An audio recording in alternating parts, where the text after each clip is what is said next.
సమూయేలు మొదటి గ్రంథము 7వ అధ్యాయము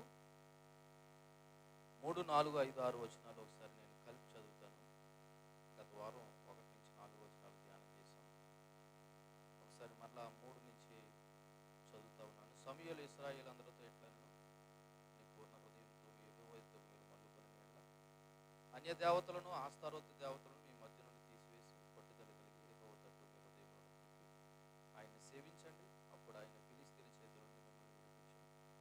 అంతటా ఇశ్రాయేలులు బయలు దేవతలను ఆస్తారోతు దేవతలను తీసివేసి యెహోవాను మాత్రమే సేవించరు. అంతటా సమూయేలు ఇశ్రాయేలులందరినీ మిస్పాకు పిలువనప్పుడు నేను మీ పక్షమున యెహోవానుకు ప్రార్థన చేతునని చెప్పగా వారు మిస్పాలో కూడుకుని నీళ్లు చేది యెహోవా సన్నిధిని కుమ్మరించి ఆ దినము ఉపవాసం ఉండి యెహోవా దృష్టికి మేము పాపాత్ములు అని ఒప్పుకున్నది. మిస్పాలో సమూయేలు ఇశ్రాయేలులకు న్యాయం తీర్చుచు వచ్చాను. ప్రార్థన. కృపా సత్య సంపూర్ణుడా, మా ప్రాణప్రియుడా, మీ దయలో మీ కృపలో సమాజంగా సంఘంగా కూడుకోవడానికి చూపించారు. ఈ చదవబడినటువంటి 4 వచనాల్లో నుండి నాతోనూ మాతోనూ మీరు మాట్లాడు. ఇందులో ఉన్న సత్యము గ్రహించడానికి, మేము నేర్చుకోవాల్సింది నేర్చుకోవడానికి, విడిచిపెట్టవలసింది విడిచిపెట్టడానికి, మిమ్మల్ని మహిమపరిచేవారుగా, మిమ్మల్ని స్తుతించి ఆరాధించేవారుగా, దేవుని పిల్లలుగా మిమ్మల్ని కనపరచడానికి మాకు ఇచ్చిన చక్కటి అవకాశం ఇదిగోనైనా మీ వాక్యం ద్వారా మమ్మల్ని దర్శించి నాతో మాతో మాట్లాడదాం. యేసుక్రీస్తు నామములో ఈ ప్రార్థన అడిగి వేడుకుంటున్నాం తండ్రి. చూడండి, గత దినాన్న మనం జ్ఞాపకం చేసుకున్నాము. మరి సమూయేలు ఇశ్రాయేలు ప్రజలందరితో అన్నాడు. మొదటగా 3 మాటలు గుర్తు చేశాడు. మరి యెహోవా మందసము కిర్యత్యారీములో ఉన్న తర్వాత మరి అక్కడ అబీనాదాబు ఇంటి దగ్గర తన కుమారుడైనటువంటి ఎలియాజరును ప్రతిష్ఠించి మందసాన్ని కాపాడుతూ ఉంటాడు. మరి సమూయేలు ఇశ్రాయేలులందరితో ఏమని చెప్పాడంటే, మరి మీరు ఒక హితబోధ చేశాడు. ఆ హితబోధ ఏంటంటే, ఫస్ట్ పూర్ణ హృదయంతో యెహోవా వైపు మీరు మల్లుకోండి. పూర్ణ హృదయంతో ఎవరి వైపు? యెహోవా వైపు మల్లుకోండి. ఎందుకన్నాడంటే, వీళ్ళు అన్య దేవతలను ఆస్తారోతు దేవతలను ఏం చేస్తారు? పూజిస్తారు. కాబట్టి ఫస్ట్ హితబోధ ఏంటంటే, పూర్ణ హృదయంతో యెహోవా వైపు మల్లుకోండి. రెండోది ఏంటంటే, మీ మధ్యన ఉన్న అన్య దేవతలను తీసిపారేయండి. మీ మధ్యన అన్య దేవతలను తీసేయండి. మూడోది, ఆయనను మాత్రమే సేవించండి. ఆయనను మాత్రమే సేవించండి. అప్పుడే మీకు ఫిలిష్తీయుల చేతుల నుండి ఏం కలుగుతుందంటే విడుదల కలుగుతుంది, లేదా రక్షణ కలుగుతుందని మరి 3వ వచనంలో సమూయేలు ఇశ్రాయేలు ప్రజలతో చెప్పడం జరిగింది. అప్పుడు 4వ వచనంలో వాళ్ళు ఏం చేశారంటే, ఇశ్రాయేలు వెంటనే ఆచరణాత్మక చర్య మొదలుపెట్టారు. ఏంటి ఆచరణాత్మక చర్య అంటే, ఫస్ట్ విగ్రహాలను దేవతలను తీసేశారు. ఎక్కడి నుండి తీశారు తెలుసా? వాళ్ళ ఇళ్లలో నుండి తీసేశారు, ఆ గుడుల్లో నుండి తీసేశారు. అంతేకాదు వాళ్ళ గ్రామాల్లోనూ, వాళ్ళు ఉన్నటువంటి ప్రదేశాల్లోనూ, లేదా వాళ్ళ పట్టణాల నుండి కూడా ఏం చేశారు? దేవతలను పూర్తిగా తీసేశారు. ఒక మాట చెప్పాలంటే నేలమట్టం చేసేసారు. అంతేకాదు వాళ్ళ మనసులో నుండి కూడా మరి దేవుళ్ళను దేవతలను తీసివేశారు. అది ఇశ్రాయేలు చేసినటువంటి మరి ఫస్ట్ ఆచరణాత్మక చర్య. రెండో పని ఏం చేశారంటే, ఆ 4వ వచనంలో ఉంది, వాళ్ళు తీసివేయడం మాత్రమే కాదు, యెహోవాను మాత్రమే సేవించారని. ఇప్పుడు తీసేయడం గొప్పే. తీసేసిన తర్వాత వాళ్ళు ఏం చేయాలి? మళ్ళా యెహోవాని సేవించాలి. తీసేసినంత మాత్రాన యెహోవాని సేవించకపోతే ప్రయోజనం లేదు. ఈరోజున క్రైస్తవులుగా మనం కూడా యేసుప్రభువుని నమ్ముకున్నంత మాత్రాన ఆయన చెప్పినట్టు నడవకపోతే ప్రయోజనం ఏమీ లేదు. నమ్మడం మంచిదే, కానీ నమ్మిన మనము ఆయన చెప్పినట్టు జీవించడం కూడా చాలా మంచిది. కాబట్టి 3వ వచనంలో మరి సమూయేలు ఇశ్రాయేలుకి హితబోధ చేయగా, మరి ఇశ్రాయేలు వెంటనే ఒక ఆచరణాత్మకమైన చర్య ఏం చేశారంటే, వాళ్ళ మధ్యన ఉన్న విగ్రహాలు తీసేశారు. రెండోది, మరి యెహోవాను మాత్రమే సేవించారు. కాబట్టి వీళ్ళు వెంటనే దేవుని మాటలు లోబడ్డారు. ఇది ఒక వ్యక్తి మారేడు అనడానికి మార్పుకి నిజమైన సంకేతం ఏంటంటే, దేవుని చెప్పిన పని ఏం చేయడం? ఒక వ్యక్తి మారేడు అనడానికి నిజమైన సంకేతం ఏంటంటే, వాళ్ళు మరి ఒక దేవునికి లోబడ్డం అనేది చాలా ముఖ్యమైన విషయం. మరి వాళ్ళ మాటలు మాత్రమే కాదు, చర్యలు కూడా మొదలుపెట్టారు. ఆ చర్యలే వాళ్ళ జీవితాల నుండి, వాళ్ళ యొక్క ఇళ్లలో నుండి, వాళ్ళ ఊరి నుండి విగ్రహాలను తీసివేశారు. మరి తీసివేసిన తర్వాత ఏం జరిగిందన్నదే ఇప్పుడు మనం చదివేటువంటి లేదా ధ్యానం చేసేటువంటి 5, 6 వచనాలు. 5, 6 వచనం. 3వ వచనం ఏం జరిగింది? ఇశ్రాయేలులందరికీ సమూయేలు ఏం చేశాడు? ఒక హితబోధ చేశాడు. ఆ హితబోధను 3 మాటలు చెప్పాడు. మీరు పూర్ణ హృదయంతో దేవుని వైపు యెహోవాను మాత్రమే సేవించండి అని చెప్పి. దానికి ఇశ్రాయేలు కూడా ఏం చేశారు? వెంటనే దేవుని మాటకు లోబడి వాళ్ళ మధ్యన ఉన్న విగ్రహాలు తీసేశారు. అలాగే యెహోవాను మాత్రమే ఏం చేశారు? సేవించారు. అంతటా 5వ వచనం, అంతటా ఎంతటా? ఈ 3వ వచనంలో సమూయేలు వాళ్ళకి హితబోధన చేయగా, 4వ వచనంలో మరి వాళ్ళ విగ్రహాలను తీసివేసిన తర్వాత ఈ 5వ వచనం చెప్పబడుతున్న మాట ఏంటంటే, మరి అంతటా అనగా 3వ వచనం 4వ వచనంలో జరిగిన పిమ్మట సమూయేలు ఇశ్రాయేలు అందరినీ కూడా ఒక చోటకి రమ్మని పిలుస్తున్నాడు. ఆ చోటు ఏంటంటే మిస్పా. ఆ చోటు ఏంటి? మిస్పా. మిస్పా అనగా వాచ్ టవర్ అని, గోపురం అని అర్థం ఉంది. ఏదేమైనా సరే మరి సమూయేలు ఇశ్రాయేలు అందరినీ కూడా ఒక చోటకి పిలిచాడు. పిలవడమే కాదు, ఆయన ఐదో వచనంలో అంటాడు, అంతటా సమూయేలు ఇశ్రాయేలు అందరినీ మిస్పాకు పిలువనప్పుడు నేను మీ పక్షమున యెహోవాకు ప్రార్థన చేస్తాను. ఎందుకు సమూయేలు ఎందుకు పిలిచాడు? ఎందుకు పిలిచాడు? వీళ్ళని ఊరకనే పిల్లలేదు. ఎందుకు పిలిచానన్నాడు? మీ పక్షాన్ని నేను ఏం చేస్తాను? ప్రార్థన చేయడానికి. ఇప్పుడు ఇశ్రాయేలులందరినీ ఒక చోటకి పిలిచేది ఎందుకంటే వాళ్ళ నిమిత్తము ప్రార్థన చేయడానికి, వాళ్ళ నిమిత్తము ప్రార్థన చేయడానికి.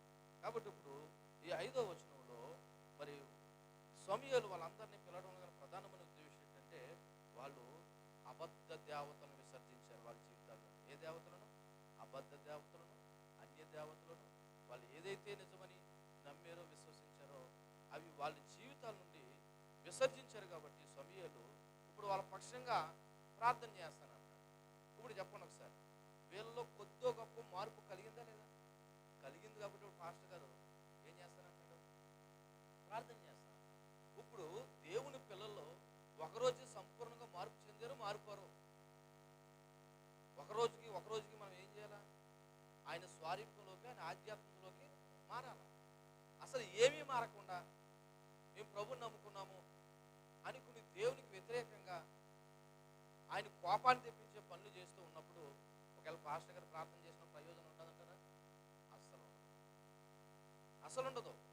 ఈ రోజున కొన్నిసార్లు పాస్టర్ గారు మీ పక్షాన మీ విషయమే విజ్ఞాపన ప్రార్థన చేసిన ప్రయోజనం లేకపోవడానికి కారణం ఏంటంటే, ఇంకా నీ జీవితంలో విడిచిపెట్టవలసిన కనీసం ఏం చేయట్లేదు నువ్వు. ఇప్పుడు 5వ వచనం ఏ విధంగా ప్రారంభమైనది? అంతటా అని ఉంది. అంతటా అంటే ఏంటి? అలాగే 4వ వచనంలో ప్రకారము వాళ్ళ మధ్యన ఉన్న దేవతలను, విగ్రహాలను వాళ్ళు తీసివేసి యెహోవాని సేవించారు. కాబట్టి ఇప్పుడు వీళ్ళ నిమిత్తమని ప్రార్థన చేసినా దేవుడు ఏం చేస్తాడు? ఆలకిస్తాడు. ఇంతకు ముందు ఎందుకు ఆలకించలేదంటే, వాళ్ళు నిజ దేవుణ్ణి కాదని వేరే దేవుళ్ళను, దేవతలను ఏం చేస్తున్నారు? గుర్తుపెట్టుకోండి సంగమా, మనలో పాపం ఉంచుకుని పాప జీవితాన్ని జీవిస్తూ మీ నిమిత్తం మీరు ప్రార్థన చేసుకున్న, దైవ సేవకుడు ప్రార్థన చేసిన దేవుడు ఆలకించడు. ఎందుకంటే ఆయన రోషం కలిగిన దేవుడు. ఆయన ప్రార్థన ఆలకించడంటే అంత కఠినుడని కాదు. కనీసం నీలో ఉన్నవి తీసుకోకుండా నువ్వు పాస్టర్ గారి చేత కాదు 100 మంది పాస్టర్ గారితో ప్రార్థన చేయించుకున్న ప్రయోజనం ఏమీ లేదు. ఇప్పుడు సమూయేలు ఎప్పుడు పిలిపించాడంటే, వాళ్ళ జీవితంలో ఉన్న అబద్ధ దేవతలను విసర్జించిన తర్వాత వారి పక్షంగా విన్నపాలు చేసి వారిని ఇంకా లోతైన పశ్చాత్తాపంలోకి, ఆధ్యాత్మిక జీవితంలోకి నడిపించాలని సమూయేలు పిలిపించాడు. ఇక్కడ వాళ్ళ నిమిత్తం ప్రార్థన చేయడానికి ఎందుకు పిలిచాడంటే, వారిని ఇంకా లోతైనటువంటి పశ్చాత్తాపంలోకి, ఆధ్యాత్మిక జీవితంలోకి నడిపించడానికి వాళ్ళందరినీ మిస్పాకు రమ్మన్నాడు. వాళ్ళు మంచి పని చేశారు. వాళ్ళ జీవితాల్లోనూ, వాళ్ళ ఇళ్లలోనూ, వాళ్ళ పట్టణాల్లో నుండి అన్ని దేవతలు తీసేశారు. అయినంత మాత్రం భక్తి కాదు, ఇంకా వాళ్ళని ఏం చేయాలా? లోతైన ఆధ్యాత్మికతలోకి నడిపించాలి. నిజమైన పశ్చాత్తాపం వాళ్ళ జీవితంలో జరగాల. కాబట్టి ఇప్పుడు సమూయేలు వాళ్ళందరినీ సమూహంగా ఒక చోటకు రమ్మని పిలుస్తున్నాడు. ఆ చోటే మిస్పా. ఆ చోటే మిస్పా. కాబట్టి ఇశ్రాయేలులందరూ జాతీయ సమావేశానికి కేంద్రంగా ఆ రోజున మిస్పా అనేది ఒక ప్రాంతము. ఆ ప్రాంతం ఒక వేదికగా ఉన్నది. ఎందుకంటే జాతీయ సమూహం అనమాట. అంటే జాతి మొత్తం ఆ స్థలాల్లో కూడుకునేవారు మిస్పా అనేటువంటి ప్రాంతంలో. ఒకసారి మనం గమనిస్తే న్యాయాధిపతుల గ్రంథము 20వ అధ్యాయము 1వ వచనం కూడా ఒకసారి చదువుతా చూడండి. న్యాయాధిపతుల గ్రంథము 20వ అధ్యాయము 1వ వచనంలో కూడా, అంతటా ఇశ్రాయేలీయులందరూ బయలుదేరి దాను మొదలుకొని బెయేర్షెబా వరకు, గిలాదు దేశం వరకును వారి సమాజము యాక మనసు కలిగి ఎక్కడ కూడుకున్నారంట? మిస్పాలో యెహోవా సన్నిధిని కూడెను. అంటే మిస్పా అనేది వీళ్ళ ఆధ్యాత్మికంగా లేదా సామాజికంగా ఒక చోట కూడుకోవడానికి ఒక వేదికగా ఉపయోగపడతా ఉన్నది. అంతేకాదు మిస్పా అసలు ఈ యొక్క ప్రాంతము, ఈ పట్టణం యొక్క ప్రస్తావన ఎక్కడ కనపడుతుందంటే మొదలుగా మనం ఒకసారి ఆదికాండం 31వ అధ్యాయంలోకి రావాలి. ఆదికాండము 31వ అధ్యాయము 38వ వచనం చదువుదాం. ఇక్కడ మిస్పా ఏ విధంగా మరి ఉపయోగకరంగా ఉన్నదంటే 31వ అధ్యాయము 38వ వచనం, 48వ వచనం. లాబాను, నేడు ఈ కుప్ప నాకును నీకును మధ్య సాక్షిగా ఉండినని చెప్పెను, కాబట్టి దానికి గలేదని పేరు పెట్టెను. మరియు మనం ఒకరినొకరు దూరంగా ఉండగా యెహోవా నాకును నీకును మధ్య జరిగినది కనిపెట్టునని చెప్పిన గనుక దానికి మిస్పా అని పేరు పెట్టబడును. మిస్పా అని పేరు పెట్టబడును అంటే ఇది ఒక సాక్షి స్థలం కింద కనపడుతుంది. ఈ సందర్భం ఏంటో తెలుసా? యాకోబు లాబాను దగ్గర ఇంచుమించు 20 సంవత్సరాలు పనిచేసిన తర్వాత దేవుడి పిలుపు మేరకు నువ్వు మరలా నీ యొక్క సొంత ప్రదేశానికి ఇంటికి వెళ్ళిపోమన్నప్పుడు మరి లాబాను మా అంగారితో చెప్పకుండా వచ్చే క్రమంలో మరి తన కూతురు, అనగా ఎవరి కూతురు? లాబాను కూతురు, అలాగే యాకోబు యొక్క భార్య రాహేలు వాళ్ళ ఇంటి దేవతలను ఏం చేస్తుంది? దొంగతనం చేసి తీసుకుని వచ్చేస్తారు. ఈ విషయం తెలిసినటువంటి లాబాను వెంట పడతా ఉంటాడు. ఎవరు వెంట? యాకోబు వెంట. ఆ వెంటబడే క్రమంలో లాబానుతో దేవుడు మాట్లాడతాడు, నువ్వేమి అతను జోలికి వెళ్ళకన్నప్పుడు మరి లాబాను హితోపదేశం పొందుకున్నవాడే మరి యాకోబుతో ఒక ఒప్పందం చేసుకుంటాడు. ఇదిగో ఇక మీదట నా పిల్లలు నువ్వేమీ బాధ పెట్టద్దు, నేను నీ జోలికి రాను, నువ్వు నా జోలికి రావద్దని ఒక ఒప్పందం చేసుకున్నారు. ఆ ఒప్పందం జరిగిన ప్రాంతం ఏంటి తెలుసా? మిస్పా. ఆ ఒప్పందం జరిగిన ప్రాంతం ఏంటి? మిస్పా. ఒక రకంగా చెప్పాలంటే మిస్పా అనేది మరి ఏ విధంగా ఉపయోగపడతా వచ్చిందంటే ఒక ప్రార్థనా స్థలంగాను, ఒక నిబంధన స్థలంగాను, ఒక విజ్ఞాపన అద్భుతాలు చేసే స్థలంగాను మరి మిస్పా అనేది ఇశ్రాయేల్ జీవితంలో ఒక ఉపయోగకరమైన ప్రాంతంగా ఉంది. ఒక ప్రేయర్ ప్లేస్ గాను, ఒక కోవెనెంట్ ప్లేస్ గాను, ఒక మిరాకిల్ ప్లేస్ గాను మిస్పా అనేటువంటి ప్రాంతం మరి ఇశ్రాయేల్ ప్రజలకి ఉపయోగపడతా వచ్చా ఉన్నది. కాబట్టి అటువంటి మిస్పా అనబడుతున్న ప్రాంతంలో ఇప్పుడు సమూయేలు వాళ్ళందరినీ ఏం చేశాడంటే యాగం చేయాలని మరి ఈ ప్రాంతానికి రమ్మని చెప్పాడు. అంతేకాదు మిస్పా అనే ప్రాంతం సైనిక పరంగా కూడా గొప్పదంట. సైనిక పరంగా అంటే శత్రు దేశాలు ఇజ్రాయెల్ దగ్గర రావాలంటే ఈ మిస్పా అనే ప్రాంతం ఎత్తైన కొండల గల ప్రాకారంగా మరి రక్షణ గోడలుగా ఉందంట. అంటే ఈ మిస్పా ప్రాంతం దాటుకొని ఫిలిస్తీన్లు కానీ శత్రువులు కానీ ఎక్కడ రావాలా? ఇజ్రాయెల్ దేశం లోపలికి రావాలా. కాబట్టి సైనిక పరంగా కూడా మిస్పా అనేది ఒక సెక్యూరిటీ పరంగా ఒక మంచి స్థలం అంట. కాబట్టి ఇప్పుడు సమూయేలు వాళ్ళందరినీ కూడా ఒక చోటకి తీసుకొచ్చాడు. అది మొదటి పిలుపు. రెండోది అక్కడికి వచ్చిన తర్వాత ఏమని చెప్పాడంటే మీ కొరకు నేను ఏం చేస్తానన్నాడు ఆయన? ప్రార్థన చేస్తానన్నాడు. ఏం చేస్తానన్నాడు ఆయన? ప్రార్థన చేస్తానన్నాడు. ఎందుకంటే సమూయేలు వాళ్ళకు ఒక ప్రవక్తగాను ఒక న్యాయాధిపతిగాను మరి ఉన్నాడు కాబట్టి ప్రార్థన చేసి వాళ్ళు ధైర్యాన్ని నింపాలని, అంతేకాదు వాళ్ళు పూర్తిగా పశ్చాత్తాపం చెంది పాపం ఒప్పుకుని మరి దేవుని నుండి రక్షణ పొందాలని మరి సమూయేలు అక్కడ వాళ్ళ నిమిత్తం ఏం చేయాలన్నాడంటే ప్రార్థన చేస్తానన్నాడు. మీరు గమనించితే ఇక్కడ సమూయేలు అక్కడే కదా ప్రార్థన చేస్తుంటా, ఇక్కడ సమూయేలు అక్కడే కదా ప్రార్థన చేస్తుంటా, జాతి మొత్తం అక్కడ ప్రార్థన చేస్తారు. ఒక రకంగా చెప్పాలంటే నేషనల్ ప్రేయర్ జరుగుతుంది అక్కడ. ఏ ప్రేయర్ జరుగుతుంది అక్కడ? National prayer. అంటే తెలుసా? మొత్తం ఇశ్రాయేల్ జాతి మొత్తం అంతా కూడా అక్కడ ఒక చోట కూడుకుని ఏం చేస్తారు? ఈరోజున సంఘం అంతా ఒక చోట కూడుకుని ప్రార్థన చేయలేకపోతారు. ఒకవేళ గ్రామం అంతా ఒక చోట కూడుకుని ప్రార్థన చేయలేకపోతున్నారు. కానీ ఆనాడు జరిగిన అద్భుతం ఏంటో తెలుసా? ఇశ్రాయేల్ జాతి మొత్తం మిస్పాలో కూడుకుని ఏం చేశారంట? సమూయేలుతో పాటు కలిసి ప్రార్థన చేశారు. చూడండి ఎంత అద్భుతమో. కొద్దిమంది ఉన్న సంఘమే పూర్తిగా ఒక చోట కూడుకోలేకపోతున్నారు, అందరు రాలేకపోతున్నారు. కానీ దేశం ఒక చోట కూడుకుని ప్రార్థన చేసిందంటే అది అద్భుతం కదా. అది ఇశ్రాయేలుకే సాధ్యమైంది. దేవునికి మహిమ కలుగును గాక. కాబట్టి మరి ఇక్కడ సమూయేలు వాళ్ళకు ఒక మధ్యవర్తిగా ఉన్నాడు. ఎలాగా? ఇశ్రాయేలు పక్షాన విజ్ఞాపన చేయడానికి తండ్రి అయిన దేవునికి ఇశ్రాయేలు ప్రజల పక్షానికి మధ్యవర్తిగా ఎవరున్నారు? సమూయేలు. మరి ఈరోజు మధ్యవర్తిగా మనకి ఎవరున్నారు? చెప్పాలి, ఎవరున్నారు? పాస్టర్ గారు ఉన్నారా?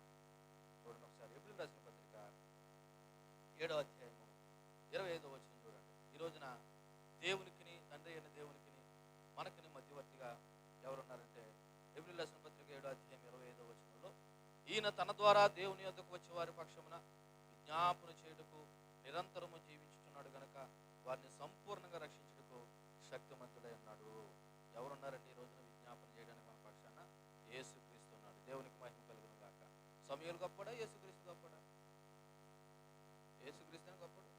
మరి సమూయేలు ప్రార్థన చేస్తేనే దేవుడు మరి వాళ్ళ విజ్ఞాపన ఆలకించి దేవుడు సహాయం చేశాడు. మరి యేసుక్రీస్తు మన నిమిత్తము ప్రార్థన చేస్తే, విజ్ఞాపన చేస్తే మనం ఎంత ధన్యులో చూడండి. ఎందుకంటే సమూయేలు కంటే గొప్పడు ఈ రోజున మన ప్రభు అయినటువంటి యేసుక్రీస్తు. అయితే ఇక్కడ కండిషన్ ఏంటో తెలుసా? ఆయన మన పక్షాన్ని విజ్ఞాపన చేయాలంటే ఒకసారి తండ్రికి మనకి సంబంధం బాగుండాలి. ఏం చేయాలా? బాగుండాలి. ఇప్పుడు సమూయేలు వీళ్ళ నిమిత్తం ఎప్పుడు ప్రార్థన చేస్తానన్నాడు? వీళ్ళలో విగ్రహారాధన ఎన్ని తీసేసిన తర్వాత, లేదా అవి ఉండగానేనా తీసేసి?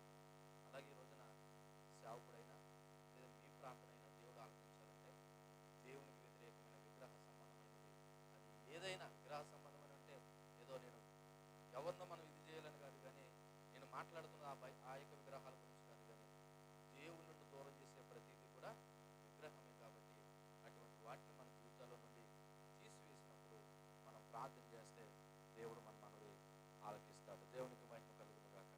హల్లెలూయా.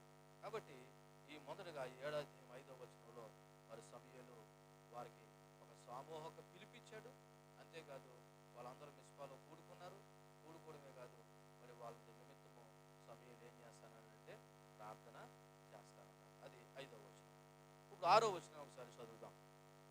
6వ వచనంలో వారు మిస్పాలో కూడుకుని నీళ్లు చేది యెహోవా సన్నిధిని కుమ్మరించి ఆ దినము ఉపవాసం ఉండి యెహోవా దృష్టికి మేము పాపాత్ములమని ఒప్పుకుని మిస్పాలో సమూయేలు ఇశ్రాయేలులకు న్యాయము తీర్చుచు వచ్చాను.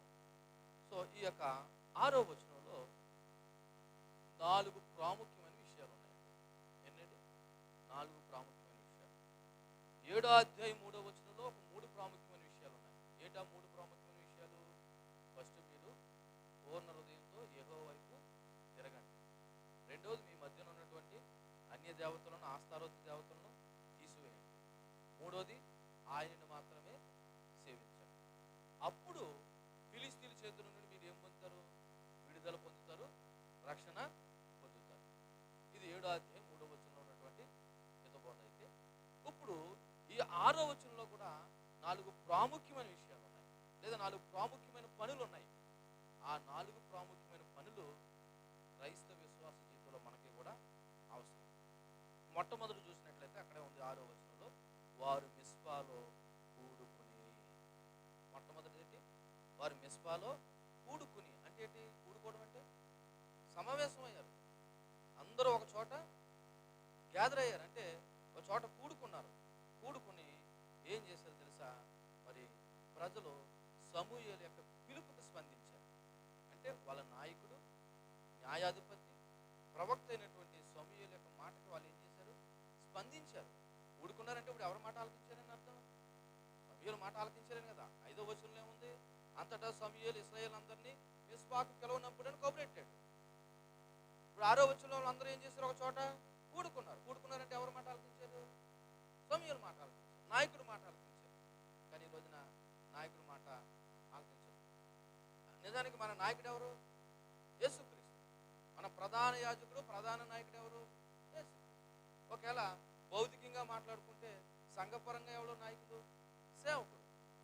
కానీ ఈ రోజున ఏ సంఘం సేవకుడు మాట ఆలకిస్తుంది?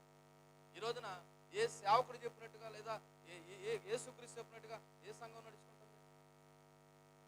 పిలిపిస్తే మట్టికి అందరూ వస్తున్నారా? పలానా చోట, పలానా రాత్రి, పలానా ప్రార్థన, లేకపోతే పలానా కార్యక్రమము, పలానాదని చెప్పినప్పుడు సంఘం అంతా సేవకుడి మాటకు లోపడుతుందా? లోపడుతుందా?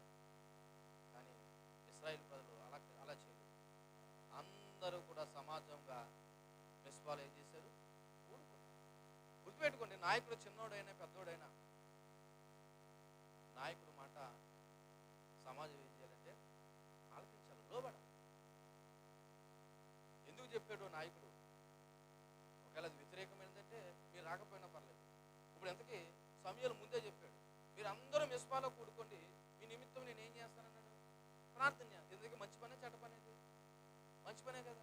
ఈరోజు సేవకుడు కూడా సంఘంతో ఈ విధమైన పిలిపిస్తాడు, రండి రేపటి దినం నుంచి 3 రోజులు ప్రార్థనలు లేదా 3 రోజులు ప్రత్యేకమైన కూడికలు అని పిలిపిస్తారు. కానీ సమాజం సంఘం మాత్రం ఏం చేయదు, నాయకుడి యొక్క మాటకి లోబడరు. ఎందుకంటే వీళ్ళు దైవ భయం లేని వాళ్ళు. ఏ భయం లేని వాళ్ళు? దైవ భయం లేని వాళ్ళు. దైవ భయం లేనివాడు దేవుడికి భయపడ్డు, కనపడే నాయకుడు కూడా భయపడ్డు. కానీ ఇశ్రాయేల్ ప్రజల్లో మార్పు వచ్చింది. వాళ్ళ జీవితాల్లో ఉన్న అన్ని దేవతలను విగ్రహాదులను ఏం చేశారు? తీసేశారు.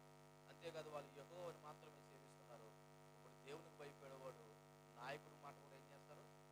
లోబడతారు. నేను ఇదే అనుకుంటాను, ఏ యొక్క సంఘమైనా ఏ సమాజమైనా సేవకుడు మాటకు లోబట్టలేదంటే వాళ్ళు ఫస్ట్ దేవునికి భయపడలేదు. ఏం చేయట్లేదు? దేవునికి భయపడలేదు. దేవునికి భయపడిన వారే సేవకుడికి కదా నాయకుడు కూడా ఏం చేయాలంటే పిలుపుకి లోబడ్డారు. కానీ ఇక్కడ ఇశ్రాయేల్ ప్రజలు మొట్టమొదటిగా చేసిన పని ఏంటంటే వాళ్ళు సమాజంగా కూడుకున్నారు, సమూయేలు యొక్క పిలుపుకి స్పందించారు. రెండోది చూడండి, వారు మిస్పాలో కూడుకుని రెండోది నీళ్లు చేది యెహోవా సన్నిధిని కుమ్మరించి. ఏం చేది? నీళ్లు చేది. నీళ్లు చేదడం అంటే అసలు సాధారణంగా నీళ్ళు ఎక్కడ చేస్తారు? నీళ్ళు చేదడం అంటే ఏంటి? కళ్ళపైన నూతులో నుంచి నీళ్లు చేదడం అంటే తీసి వీళ్ళు ఏం చేశారంటే నీళ్లు చేది యెహోవా సన్నిధిని కుమ్మరించారంట. ఇది ఓ రకంగా చెప్పాలంటే సింబాలిక్ యాక్షన్. సింబాలిక్ యాక్షన్ అంటే ఒక ప్రతీకాత్మ చర్య. మీకు అర్థమైనా చెప్పాలంటే మరి ఆనాడు బైబిల్లో ఇలాంటి చర్యలు చాలా జరుగుతూ ఉన్నప్పటికీ మరి మధ్య ప్రాంతంలో ఆనాడు ఇశ్రాయేలు ప్రజలు నివసించే మధ్య ప్రాంతంలో నీరు అనేది చాలా విలువైనది. ఎందుకో తెలుసా? వాళ్ళు ఎడారి ప్రాంతాల్లో జీవిస్తారు. ఎవరు? ఇశ్రాయేలు ప్రజలు. ఎడారి ప్రాంతంలో నీరు ఎక్కువగా ఉంటుంది కదా, ఉంటుంది కదా. మరి అటువంటి ప్రాంతంలో నీరు ఎంత విలువైంది? చాలా విలువైందేనా? అవునా కదా. మనకి నీరంటే ఎక్కువైపోయి ఇష్టం వచ్చినట్టు పారబోయేస్తున్నాం. కానీ ఎడారి ప్రాంతంలో ఉన్న వాళ్ళు ఒక బిందెడు నీళ్ళు తెచ్చుకోవాలంటే ఎన్ని అవపాట్లు పడతారో, అవసానాలు పడతారో, కష్టపడతారో అన్నది వాళ్ళు అడిగితే తెలుస్తుంది. అందుకే ఇశ్రాయేలు ప్రజలు సముద్రపు నీటిని మంచినీటిగా మార్చుకున్నారు. ఏ నీటిని? సముద్రం. ఎందుకంటే వాళ్ళకున్న సముద్రంలో ఉన్న నీటిని మంచినీటిగా మార్చుకున్నారు. అటువంటి టెక్నాలజీ ప్రపంచంలో ఏ దేశానికి లేదు. అది ఇజ్రాయేలుకే ఉంది. అది దేవుడిచ్చిన జ్ఞానం వాళ్ళకి. దేవునికి మహిమ కలుగును గాక. సరే, ఇప్పుడంటే సముద్రపు నీటిని మంచినీళ్ళుగా మార్చుకున్నారు. కానీ ఆ రోజున సింబాలిక్గా ఎందుకు పనిచేశారంటే, ఎందుకు చేశారంటే మా దగ్గరున్న జీవనాధారమైన నీళ్ళని, ఆహారాన్ని మేము పక్కకు వేసేసి లేదా పారబోసేసి, ఇదిగో మేము ఏమీ లేని వారము, మా జీవము నీవే, మా ఆధారం నీవే అని చెప్పడానికి వీళ్ళు ఏం చేశారు తెలుసా? నీళ్ళలో ఉన్న బావిలో ఉన్న నీళ్ళన్నీ చేదేసి ఎక్కడ పారబోసారంట? కిందన పారబోసారంట. ఇలా ఎందుకు చేశారు వీళ్ళు? నీళ్ళు అవసరం కదా, చాలా అవసరం. కానీ బావిలో ఉన్న నీళ్ళు లేదా వాళ్ళ యొక్క నూతులో ఉన్న నీళ్ళు లేదా వాళ్ళకున్న నీళ్ళన్నీ అవన్నీ చేది ఎక్కడ పోసారంటే కిందన పోసేసారంట. దాని అర్థం ఏంటో తెలుసా? ఇదిగో వాళ్ళ హృదయాలను దేవుని సన్నిధానంలో అలా కుమ్మరించుకున్నట్టుగా సింబాలిక్గా ఆ యొక్క నూతులోనో లేకపోతే ఆ యొక్క వాళ్ళ దగ్గర ఉన్నటువంటి మరి గుంటలోనో నీళ్ళని ఏం చేశారంటే వాళ్ళు బయటకు తీసుకొచ్చి నీళ్లు చేది యెహోవా సన్నిధిని ఏం చేశారంట? కుమ్మరించింది. యెహోవా సన్నిధిని ఏం చేశారు? కుమ్మరించింది. దీని అర్థం ఏంటంటే వాళ్ళ హృదయాన్ని ఖాళీ చేసుకున్నారు. హృదయాన్ని ఏం చేసుకున్నారు? మీకు అర్థమయ్యేది ఒక మాట చెప్తాను. బహుశా నేను చూశాను, మీకు కూడా అనుభవం ఉండొచ్చు. పూర్వ దినాల్లో నేల నీళ్ళు ఉండేవి, ఏ నీళ్ళు, అలాగే కట్టినటువంటి బావిలు కూడా ఉండేవి. మీరు ఎప్పుడైనా గమనించారనుకో, నూతులో ఉన్న నీళ్ళు పూర్తిగా తోడేస్తే మరలా కొత్త నీళ్ళు ఉడుగుతాయి. చూసారా ఎప్పుడైనా? వాడనటువంటి నుయ్య నెలల తరబడి అలా ఉండిపోయినప్పుడు, ఆ నీళ్లు గుంపు కొడుతున్నప్పుడు, ఆ నీళ్లు తాగడానికి పనికిరానున్నప్పుడు ఏం చేస్తారు తెలుసా? అందులో ఉన్న నీళ్ళన్నీ ఏం చేస్తారు? చేదేస్తారు, తోడేస్తారు. తోడేసినప్పుడు మరలా కొత్త నీళ్ళు ఏం చేస్తాయి? కొడతావు. ఇప్పుడు ఇశ్రాయేలు ప్రజలు కూడా సింబాలిక్గా అలాగే చేశారు. అయ్యా, మా హృదయంలో ఉన్నటువంటి వ్యర్థత, మా హృదయంలో ఉన్నటువంటి అజ్ఞానం, మా హృదయంలో ఉన్నటువంటి అవివేకం, మా హృదయంలో ఉన్నటువంటి పాపము, మా హృదయంలో మీ దృష్టికి ఆయాస్కరమైన ప్రతి దాన్ని కూడా మేము నీళ్లు మా హృదయాన్ని ఖాళీ చేసుకుంటామని చెప్పడానికి వాళ్ళు బావిలో ఉన్న నీళ్ళు లేకపోతే రూతులో ఉన్న నీళ్ళని ఏం చేశారు, చేది యెహోవా సన్నిధిని ఏం చేశారంట, కుమ్మరించారు. అది ఒకవేళ సింబాలిక్గా అలాగ చేసినా చేయకపోయినా వాళ్ళు మాత్రం నిజంగా హృదయపూర్వకంగానే దేవుని సన్నిధానంలో వాళ్ళు కుమ్మరించారనడానికి తర్వాత మాటలు మనకి సాక్ష్యాధారంగా కనబడుతున్నాయి. కాబట్టి మరి వాళ్ళు ఏమి గ్రహించారంటే వాళ్ళ హృదయాన్ని ఖాళీ చేసుకుని ఇదిగో వాళ్ళ జీవితంలో మాకు ఆధారమైన నీళ్ళే కాదు ఆహారాన్ని కూడా విడిచిపెట్టి మేము మీ మీదే ఆధారపడుతున్నామని చెప్పడానికి వాళ్ళు సింబాలిక్గా ఆ పని చేశారు. అయితే ఇశ్రాయేలు ప్రజలు నీళ్ళు కుమ్మరించి వాళ్ళ హృదయాలను కూడా కుమ్మరించారు. అయితే నిజమైన పశ్చాత్తాపానికి గుర్తు ఏంటో తెలుసా, హృదయంలో నిజమైన పశ్చాత్తాపం కలగడం. హృదయంలో నిజమైన పశ్చాత్తాపం కలగడమే మరి నిజమైనటువంటి మార్పు. ఉదాహరణకి వాళ్ళు బావిలో ఉన్న నీళ్ళన్నీ కింద పారబోసారు, కానీ హృదయంలో మార్పు కలగలేదు అనుకున్నాం. ఏమైనా ప్రయోజనం ఉందా? దేవునికి బాహ్య చర్యలు కాదు కావాల్సింది, ఆంతరంగికమైనటువంటి చర్య. అయితే ఇశ్రాయేలు ప్రజలు ఆ సమయాన్న బాహ్యంగానూ నీళ్ళలో ఉన్నటువంటి నీళ్లు చేదు కుమ్మరించారు. అంతేకాదు వాళ్ళ హృదయపూర్వకమైన పశ్చాత్తాపం కూడా వాళ్ళ జీవితాల్లో కలిగింది. అది ఇశ్రాయేలు ప్రజలు చేశారు. అది వాళ్ళు చేసినటువంటి రెండో అమూల్యమైనటువంటి పని. మొదటగా ఏం చేశారు, వాళ్ళు మిస్పాలో సమాజంగా కూడుకున్నారు. రెండోది ఏం చేశారు, నీళ్లు చేదినట్లు వాళ్ళ హృదయాలు దేవుని సన్నిధానంలో ఏం చేశారు, కుమ్మరించారు. అంటే మరి బావిలో ఉన్న నీళ్ళు ఎలాగైతే పూర్తిగా బయట పారబోస్తే కొత్త నీరు ఉడుకుతుందో వాళ్ళ హృదయంలో ఉన్నటువంటి వ్యర్థత అంతా కూడా దేవుని సన్నిధానంలో కుమ్మరించి మరి వాళ్ళు ఏం చేశారన్నది చూస్తే మూడోది చూడండి, ఆ వచనంలోనే మూడోది, మరి ఆ దినము ఉపవాసం ఉంది. ఏముంటండి, ఉపవాసం ఉంది. ఈ రోజున క్రైస్తవులకు పెద్ద కఠినమైన మాట అయిపోయింది ఏంటి, ఉపవాసం. ఆలకిస్తున్నారండి, ఉపవాసం, ఉపవాస ప్రార్థన కూడికలు. కానీ ఆ ఉపవాస ప్రార్థన కూడికలు ఏమంటారు,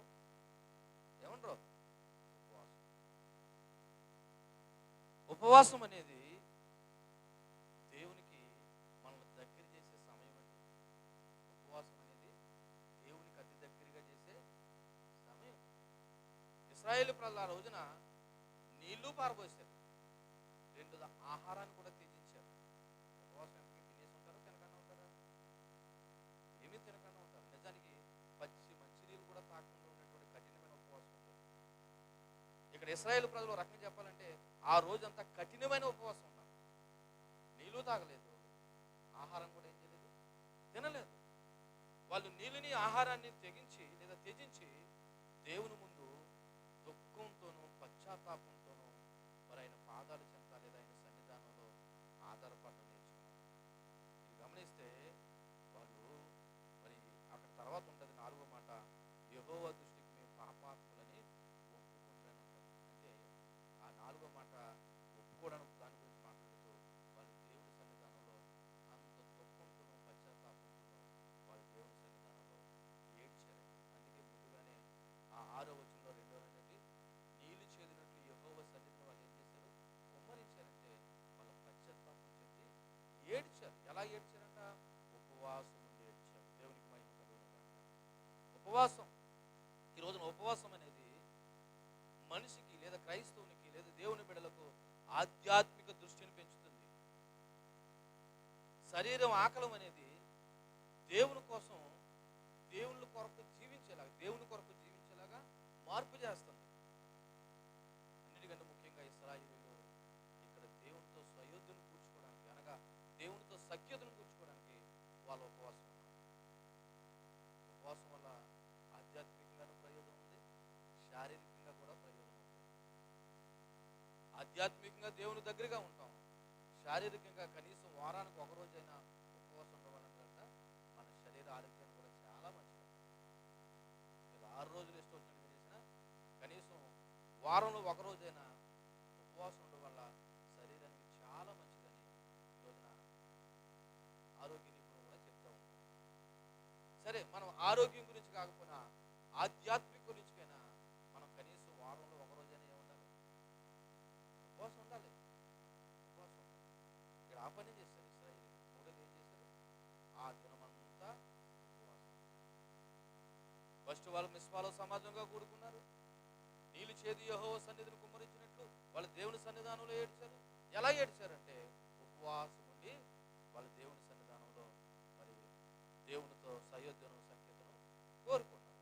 ఉపవాసం దేవునికి దగ్గరయ్యే మార్గం. ఉపవాసం దేవునికి దగ్గరయ్యే మార్గం. అందుకే కొత్త నిబంధనలో కూడా మత్తయి సువార్త 6వ అధ్యాయంలో కూడా దేవుడు స్వయాన ఆనాడు కొండ మీద ఉన్నటువంటి మరి దేవుని ప్రజలు లేదా ఆయన దగ్గరికి వచ్చిన వారితో ఆ మాట చెప్పాడు. ఒకసారి మన మత్తయి సువార్త 6వ అధ్యాయము 16వ వచనం నుంచి మీరు చదివితే, మీరు ఉపవాసం చేయనప్పుడు వేషధారుని వలె దుక్కుమొక్కులై ఉండకూడదు. అంటే ఇప్పుడు ఎందుకు దేవుడు ఉపవాసం చేయమన్నాడా చేయొద్దన్నాడా? మీరు ఉపవాసం ఉన్నప్పుడు అంటే ఉపవాసం ఉండాలి. క్రైస్తవులు కంపల్సరీ వాళ్ళ జీవితాల్లో ఏముండాలి? ఉపవాసం ఉండాలి. ఉన్నారా మీరు? ఎప్పుడైనా కఠినమైన ఉపవాసం ఉన్నారా? లేవంటే కుదరదు, ఉండి తీరాలి. కనీసం వారానికి ఒకసారైనా మీరు 3 రోజులు, 7 రోజులు, వారం రోజులు, 30 రోజులు, 40 రోజులు ఉండకపోయినా కనీసం వారానికి ఒకసారైనా ఏముండాలి? ఉపవాసం లేని క్రైస్తవులు. దేవుడు అన్నట్టు మీరు ఉపవాసం ఉన్నప్పుడు వేషధారుల వాళ్ళే దుఃఖముఖులై ఉండకండి. ఎలా ఉండాలంట? ఉపవాసం చేయనప్పుడు మనుషులు కనబడాలని కాక వారు తమ ముఖమును వికారం చేసుకుందరు, వారు తమ ఫలం పొంది ఉన్నారని నిశ్చయంగా మీతో చెప్పుచున్నాను. అయితే మీరు ఉపవాసం చేయనప్పుడు మనుషులకు కనబడవలనని కాక రహస్యమందున్న నీ తండ్రికే కనబడవలనని నువ్వు ఉపవాసం చేయనప్పుడు నీ తల అంటుకుని నీ ముఖము కడుక్కొను. అంటే తల అంటుకుని ముఖం కడుక్కోవడం అంటే తలస్నానం చేయడం అని కాదు. దేవుని సన్నిధానంలో నేను నువ్వు ఏమై ఉన్నావు అన్నది ప్రభు దగ్గర తెలుసుకోవడం. నీ తల అంటుకోవడం అంటే ఈ రోజున సమస్త పాపానికి, కల్మషానికి ఆలోచనలు ఎక్కడి నుంచి వస్తాయి? ఎక్కడి నుంచి వస్తాయండి? కాబట్టి దేవుని సన్నిధానంలో ఉండి నువ్వు ఏ విషయంలో తప్పిపోతున్నావో, ఎలా ప్రవర్తిస్తున్నావో అవన్నీ గుర్తు చేసుకుని, ప్రభువా నేను ఈ విషయంలో బలహీనండి, ఈ విషయంలో దిగజారిపోతున్నాను, ఈ విషయంలో తప్పిపోతున్నాను అని నీ గురించి ఏడవడానికి, నీ కుటుంబం గురించి ఏడవడానికి, నీ సంఘం గురించి ఏడవడానికి, సమాజం గురించి ఏడవడానికి అతి సమీపమైన ఎక్కువ సమయం ఎప్పుడు మనకు కుదురుతుందంటే ఉపవాసం ఉన్నప్పుడు కుదురుతుంది. కానీ మనం ఏం చేస్తాం? ఎప్పుడైనా ఉపవాసం ఉంటే అందరికీ తెలియాలన్నట్టుగా నేను ఉపవాసం ఉన్నాను తెలుసా చెప్పొద్దని కాదు, కానీ అంత చెప్పుకోవాల్సిన అవసరం ఇక్కడ దేవుడు స్పష్టంగా చెప్తున్నాడు. నువ్వు మనుషులు కనపడాలని ఉపవాసం చేయొద్దు. ఇదిగో రహస్యం ముందు చూస్తున్న నీ తండ్రి చూస్తున్నాడని నువ్వేం చేయాలి? ఉపవాస ప్రార్థన వల్ల నువ్వు దేవునికి దగ్గరగా ఉంటావు. అంతేకాదు దానివల్ల అద్భుతాలు కూడా జరిగాయి. దేనివల్ల? ఉపవాస ప్రార్థన. ఒక సందర్భంలో యేసు ప్రభు శిష్యులు పేతురు, యోహాను, యాకోబులేమో రూపాంతరం కొండ మీద కానీ యేసు ప్రభుతో వెళ్తే మిగిలిన శిష్యులు ఒక మోగదయ్యం పట్టినోడితో రాత్రత్మల వాళ్ళు ఇది చేస్తారు. కానీ ఆ దయ్యం మాత్రం విడిచిపోతారు. పొద్దున వచ్చి వాళ్ళ తండ్రి, అయ్యా రాత్రత్మలో మీ శిష్యులు చాలా గింజుకున్నారు, ఏం ప్రయోజనం లేదు, కనీసం నీ వలనైనా అవుతుందా అన్నిటిగా వాళ్ళ యొక్క అవిశ్వాసాన్ని బట్టి దేవుని ప్రశ్నిస్తాడు ఆ కుమారుడు యొక్క తండ్రి. అయితే ప్రభు అంటాడు, నమ్ముట నీ వలనైతే నమ్మువానికి సమస్తం సాధ్యమని అని మాట్లాడినప్పుడు ఆ నమ్మకం కలిగి చేయమని కూడా ఆ కుమారుడు తండ్రి చెప్పాడు. అప్పుడు వెంటనే దేవుడు ఆ మోగదయాన్ని వాడి దగ్గర నుంచి ప్రార్థన చేసుకున్నాడు. అప్పుడు ఏకాంతంగా శిష్యులు వచ్చాడు, అయ్యా మీరు రాత్రాత్మలు కష్టపడ్డాం కానీ మా వల్ల కాలేదు, ఏమిటి రహస్యం అంటే ప్రభు చెప్తాడు, ఇది ఉపవాస ప్రార్థన వల్లనే జరుగుతుంది. అంటే అర్థం ఏంటి?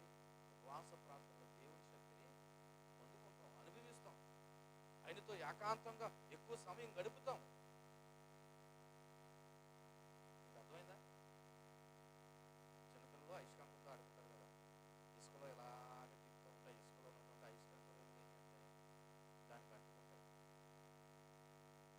ఇప్పుడు అయస్కాంతం ఎక్కడ సహవాసం చేసింది? ఆ ఇసుకలో. ఇప్పుడు ఉపవాసం ఉంటే నువ్వు ఎక్కడ సహవాసం చేస్తావు? దేవుడు. ఇప్పుడు దేవుడితో ఉపవాసం ఉండి దేవుడి సన్నిధానం ఉన్నప్పుడు ఆయన ప్రభావం కొద్ది గొప్ప నీకు రాదా? కానీ మనం ఏం చేయాలంటే ఉపవాసం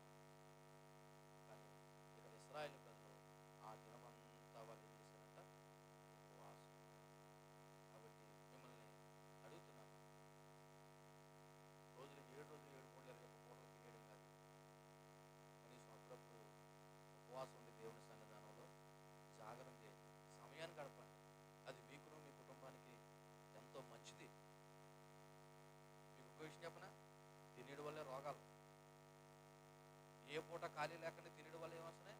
రోగాలు వస్తున్నాయి. ఇలా చూడండి, మీరు వారంలో ఒక రోజు ఉపవాసం ఉండండి, మీ జీవితంలోనూ మీ ఆధ్యాత్మికంగా మీ శారీరకంగా అద్భుతాలు జరుగుతాయి. కాబట్టి మాస్టర్ గారు ఉపవాసం ఉన్నారని తినేసి మానేసి దేవుని దూరంగా ఉండడం కాదు. నువ్వు మానేసావంటే కంపల్సరీ ఎక్కడ ఉండాలా? దేవుడు మందిరంలో ఉండాలి. ఉపవాసం ఉన్నానని పేరు చెప్పి నీ పనులన్నీ చక్కబెట్టుకుని దేవుడి దగ్గర లేకపోతే అది ఉపవాసం కాదు.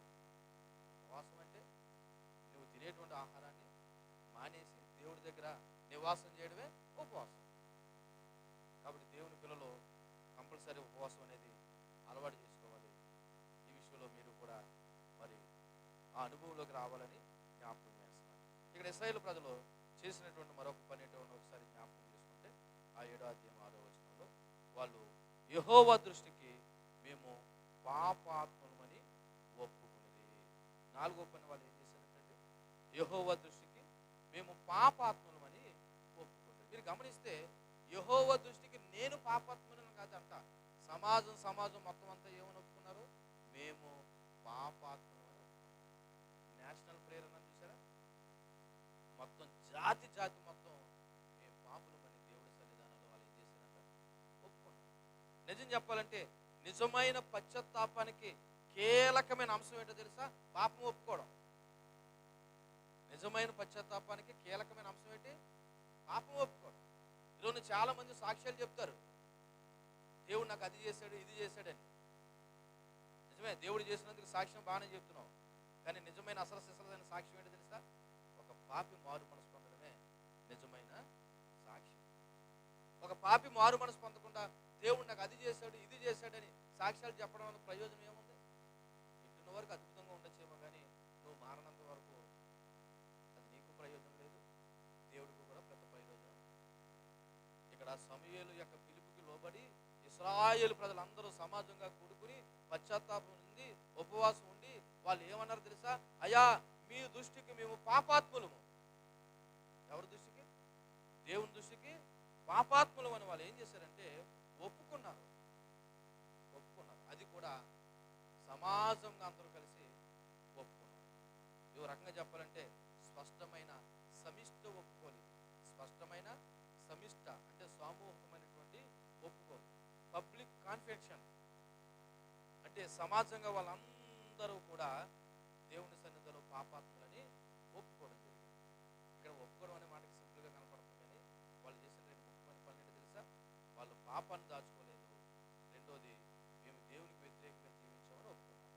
ఒకటి, వాళ్ళ పాపాన్ని దాచుకోలేదు, రెండోది మీకు వ్యతిరేకంగా జీవించామని వాళ్ళు ఏం చేశారు?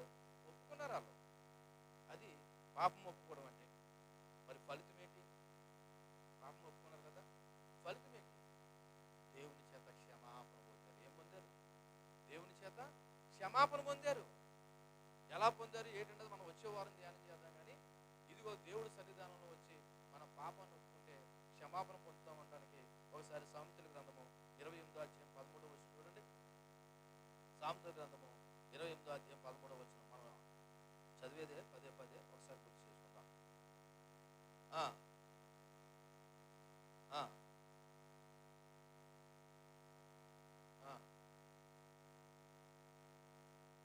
అది ఎన్నో వచనం? అది 13. అతిక్రమములు దాచిపెట్టువాడు వర్ధిల్లడు, వాటిని ఒప్పుకొని విడిచిపెట్టువాడు దేవుని యొక్క కనికరాన్ని ఏం చేస్తాడంట? అతిక్రమాలు దాచిపెట్టేవాడు వర్ధిల్లడు, వాటిని ఒప్పుకొని విడిచిపెట్టినవాడు దేవుని యొక్క కనికరం అంటే క్షమాపణ పొందుకుంటాడు. ఎవడో అతిక్రమాలు దాచుకోకుండా ఒప్పుకుని విడిచిపెట్టినవాడు. ఇశ్రాయేలు ప్రజలు ఆ పని చేశారు. ఇక్కడ వాళ్ళు మిస్పాలో సమాజంగా కూడుకుని పశ్చాత్తాపం చెంది ఉపవాసం ఉండి ఏమన్నా తెలుసా? అయ్యా, మేము మీ దృష్టికి వ్యతిరేకంగా జీవించాము అంటే వాళ్ళ పాపాలు ఒప్పుకున్నారు. ఒప్పుకోవడమే కాదు, రెండోది ఏం చేశారు? వాళ్ళు విడిచిపెట్టారు. విడిచిపెట్ట వాళ్ళు ఏం పొందారంట? క్షమాపణ పొందారు, కనికరం పొందారు. యోహాను మొదటి పత్రిక 1వ అధ్యాయము 9వ వచనం కూడా ఆ మాటే మనకు ఒకసారి గుర్తు చేస్తుంది. చూడండి, యోహాను గారు రాసిన మొదటి పత్రిక 1వ అధ్యాయము 9వ వచనం కూడా మనము మన పాపములను మనము ఒప్పుకొనిన యెడల ఆయన నమ్మదగిన వాడును నీతిమంతుడు కనుక ఆయన మన పాపములను క్షమించి సమస్త దుర్నీతి నుండి మనల్ని ఎలా చేస్తాడు? పవిత్రులుగా చేస్తాడు. ఎప్పుడు? ఒప్పుకొని ఎడల. అక్కడ కండిషన్ ఏంటి? ఒప్పుకొని ఎడల. అక్కడ రాయబడిన మాట, మన పాపములను మనం ఒప్పుకుని ఎడల. నీ పాపాలు నువ్వు ఒప్పుకో, నా పాపాలు నేను ఒప్పుకో. నా పాపం నువ్వు ఒప్పుకున్న ప్రయోజనం లేదు, నీ పాపం నేను ఒప్పుకున్నా ప్రయోజనం లేదు. ఎవరి పాపాలు వాళ్ళే ప్రభు దగ్గర ఏం చేయాలా? ఒప్పుకోవాలి. ఆ రోజు ఇశ్రాయేలు ప్రజలందరూ సమూహంగా ఆ మాట చెప్పారు, అయ్యా మేము అందరము పాపులము. ఎంత పాపులమో తెలుసా? ఇదిగో ఐగుప్తు దేశం నుండి మమ్మల్ని నడిపించి విడిపించి మాకు పాలు తేనెల ప్రాంతం ఇచ్చినటువంటి కానాల్లో మమ్మల్ని నివాసింపజేస్తే మేము నిజ దేవుడు అని మిమ్మల్ని విడిచిపెట్టి మేము ఏం చేసాం తెలుసా? ఈ లోక సంబంధమైన అన్య దేవతలను, మరి అన్య విగ్రహాలను లేదా అన్యులతో సంబంధాలు తెంచుకొని మీకు విరోధంగా బ్రతికిన పాపులమని వాళ్ళు ఆ రోజున ఏం చేశారు? పశ్చాత్తాపం చెప్పారు. గుర్తుపెట్టుకోండి దేవుని పిల్లలుగా, ఇక్కడ ప్రాముఖ్యమైన విషయాన్ని గుర్తు చేసుకుందాం. నువ్వు ఎంత పశ్చాత్తాపం చెందినా దేవుని యొక్క క్షమాపణ దొరకకపోతే దానివల్ల ప్రయోజనం లేదు. మీకు అర్థమైన భాష చెప్తున్నాడు. పిల్లలు ఎగ్జామ్ రాశారు కానీ ఇంజనీర్ దిద్దలేదు, రిజల్ట్ రాలేదు. ఏమైనా ప్రయోజనం ఉందా? అలాగే మీరు పశ్చాత్తాపం చెందారు, దేవుడి దగ్గర నుంచి క్షమాపణ రాలేదనుకో, మీరు చెందిన పశ్చాత్తాపం కూడా ఏముండదు, విలువ ఉండదు. కానీ నిజమైన పశ్చాత్తాపానికి దేవుడు కరిగిపోతాడండి. నిజమైన పశ్చాత్తాపానికి దేవుడు ఏమైపోతాడు? కరిగిపోతాడు. చూడండి, ఇశ్రాయేలు ప్రజలు జాతి జాతి మొత్తము దేవుని కాదని దేవునికి వ్యతిరేకంగా జీవించినా వాళ్ళు చేసిన సామూహిక ప్రార్థనకి, వాళ్ళు సమూహంగా దేవుడి దగ్గర మేము పాపులమని ఒప్పుకున్న దానికి ఆయన కరిగిపోయాడండి. కరిగిపోయాడు. దేవుడు ఎంత ప్రేమమయ్యాడంటే గత పాప జీవితాలన్నీ కూడా ఒకవేళ నువ్వు ప్రభు దగ్గర నిజంగా ఒప్పుకుంటే ఆయన నిన్ను క్షమించే దేవుడు. దేవునికి మహిమ కలుగుతుంది. ఒక వ్యక్తికి పూర్తి క్షమాపణ లేదా విడుదల ఎప్పుడు కలుగుతుందంటే, నేను ఒక 4 మాటలు చెప్పి ముగిస్తాను. ఒక వ్యక్తికి పూర్తి యొక్క క్షమాపణ లేదా విడుదల ఎప్పుడు కలుగుతుందంటే, ఫస్ట్ ఆ వ్యక్తి దేవునికి ఆయాస్కరమైన దాన్ని విడిచిపెట్టాలి. ఎవరికి ఆయాస్కరమైనది? ఇప్పుడు ఇశ్రాయేలు ప్రజలకు దేవునికి ఆయాస్కరమైనది ఏంటో తెలుసా? 7వ అధ్యాయం 3వ వచనంలో ప్రకారం వాళ్ళు అన్ని దేవతలను, ఆస్తారోత దేవతలను ఏం చేస్తున్నారు? పూజ చేస్తున్నారు. ఇప్పుడు అది విడిచిపెట్టారా లేదా? వాళ్ళు విడిచిపెట్టారు. రెండోది, ఒక వ్యక్తి పూర్తి క్షమాపణ విడుదల ఎప్పుడు పొందుకుంటాడంటే, అన్య దేవతలను, ఆస్తారోత దేవతలను లేదా దేవునికి వ్యతిరేకమైన ఆయాస్కరమైన దాన్ని విడిచిపెట్టి ఆయన సన్నిధికి తిరిగి వచ్చినప్పుడు. ఆయన సన్నిధికి తిరిగి వచ్చినప్పుడు. మరి 4వ వచనం అదే కదా, ఏం చేశారంట? వాళ్ళు అన్య దేవతలను, ఆస్తారోతులను విడిచిపెట్టడమే కాదు, యెహోవాను మాత్రం ఏం చేశారంట? సేవించారు. అంటే వాళ్ళు దేవుని సన్నిధికి ఏం చేశారు? దేవుని వైపు తిరిగారు.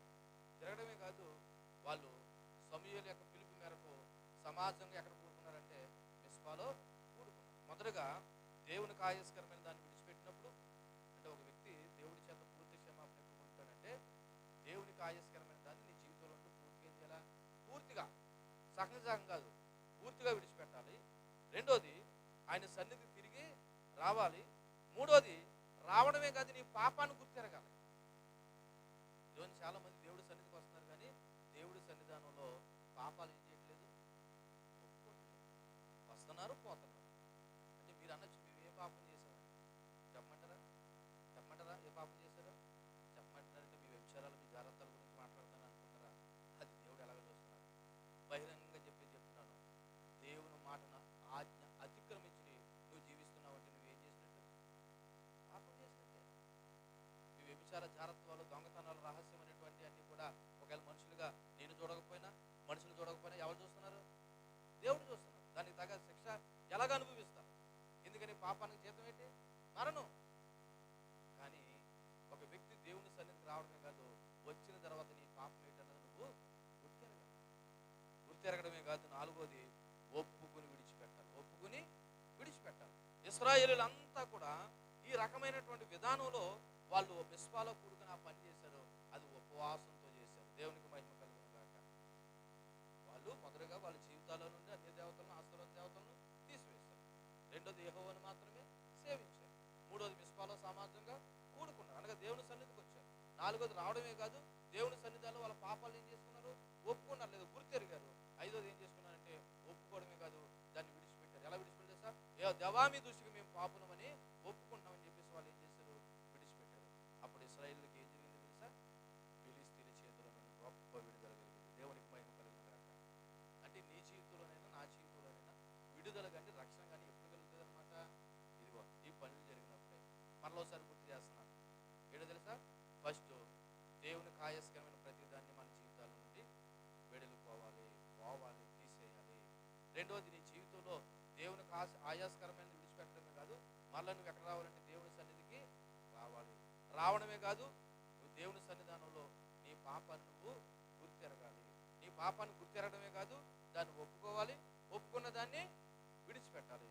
అప్పుడు దేవుని సహాయం నీకు ఉంటుంది. లేకపోతే నువ్వు ఎంత ప్రార్థనకు వచ్చి ఏం చేసినా, నీ జీవితంలో దేవునికి ఆయాస్కరమైన దాన్ని విడిచిపెట్టకపోయినా, దేవుడి సన్నిధానంలోకి వచ్చి పాపాన్ని గుర్తెరగకపోయినా, గుర్తెరిగి దాన్ని ఒప్పుకుని విడిచిపెట్టకపోయినా మన జీవితంలో అద్భుతాలు జరగవు. మీరు గమనిస్తే వచ్చే వారం ధ్యానం చేద్దాం. అప్పుడు ఒకసారి కావాల్సి చూడండి, ఆ మాట చదివేద్దాం. చూడండి, ఎక్కడంటే 10వ వచనం. సమూయేలు దహన బలి అర్పించుడుగా ఫిలిష్తీయులు యుద్ధం చేయటగా ఇశ్రాయేలు మీదకి వచ్చిరి. అయితే యెహోవా దినమున ఫిలిష్తీయుల మీద మెండుగా ఉరిమించి వారిని తారుమారు చేయగా వారు ఇశ్రాయేలు చేత ఓడిపోయారు. ఎప్పుడు? వీళ్ళ జీవితంలో నిజమైన పశ్చాత్తాపం, వీళ్ళ జీవితంలో అన్ని దేవతలను, ఆస్థాన దేవతలను విడిచిపెట్టినారు.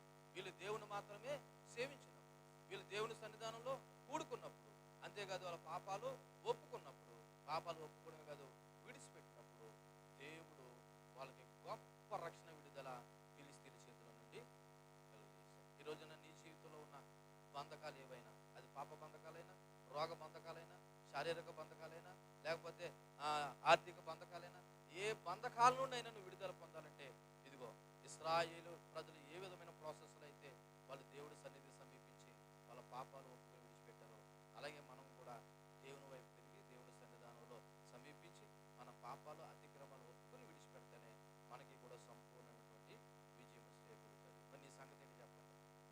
నీ సంగతి ఏంటి? ఇశ్రాయేలు ప్రజల మాదిరి నువ్వు ప్రభు సన్నిధానంలో ఈ విధమైనటువంటి పద్ధతిలో మన యొక్క జీవితాలు, ఆధ్యాత్మిక జీవితాలు ఉన్నాయా? లేకపోతే గుర్తుపెట్టు, నువ్వు దేని నుండి విడుదల పొందుతావు. నువ్వు బాధపడిన పర్లేదు, దేని నుండి నీకేం పొందదు? విడుదల రాదు. పాపం నుండి విడుదల రాదు, రోగాల నుండి విడుదల రాదు, ఆర్థిక బంధకాల నుండి విడుదల రాదు, సామాజికమైన పరిస్థితుల నుంచి విడుదల రాదు. కారణం తెలుసా? నువ్వు ఎవరికి వ్యతిరేకంగా బ్రతుకుతున్నావు? ఇశ్రాయేలు ప్రజలు కూడా అలాగే బ్రతికారు. బ్రతికినంతకాలం దేవుడు వాళ్ళని ఏం చేశాడు? ఫిలిష్తీయుల చేతికి. నువ్వు కూడా ఎవరో చేతి కింద బందీకానంలోనే ఉంటావు. మిమ్మల్ని భయపెట్టడానికి మాటలు చెప్పట్లేదు. సరి చేసుకుని ప్రభు తీరు ఒప్పుకుని విడిచిపెట్టి ఆయన యొక్క ఇచ్చే రక్షణ, విడుదల పొందుకుంటారని ప్రేమతో మాటలు చెప్తున్నాను. దేవుడి మాటలు మన ఇంట్లో దీవించి ఫలింపజేయను గాక. ఆమేన్. కళ్ళు మూసుకుందాం. చెప్పబడిన మాటలు బట్టి దేవుని స్తుతిస్తూ ఆరాధిద్దాం. రాత్రికాల సమయంలో ప్రభు పాద సన్నిధిలో ఉన్న మనం అందరం కూడా ఒకసారి ఆలోచన చేయండి. గొప్ప విడుదల నీ జీవితంలోనైనా, నా జీవితంలోనైనా మనం పొందుకోవాలంటే దేవుని సన్నిధికి లేదా దేవునికి విరోధమైనటువంటి దాన్ని మొదటగా మనం విడిచిపెట్టాలి. ఆయనకు ఆయాసకరమైనది ఏదైనా సరే మన